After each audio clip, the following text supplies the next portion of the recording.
Убави фрази може да се прочитаат во соопштенијата од средбите со првите луѓе на Европскиот совет, на Европската комисија, парламентот, но дали и колку тие може да се реализираат во конкретни одлуки за почеток на пристапни преговори и кога се разбира? Не мислам дека било кој од нас има луксуз на чекање или одложување на премијата, бидејќи општиот впечаток е дека веќе премногу време е изгубено и до сега.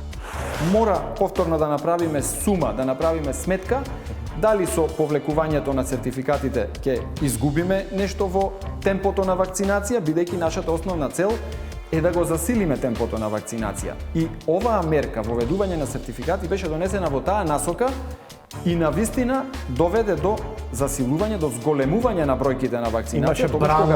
Имаше бранови, да. И тоа е позитивното од сертификатите. Дали во моментов ни носи плюс или не ни носи ништо, тоа мора да го... Но не исклучувате дека ќе дебатирате за тоа? Секако ќе дебатираме, не знам каков ќе биде заклучокот, но секако ќе дебатираме, бидејќи реалноста денес е друга.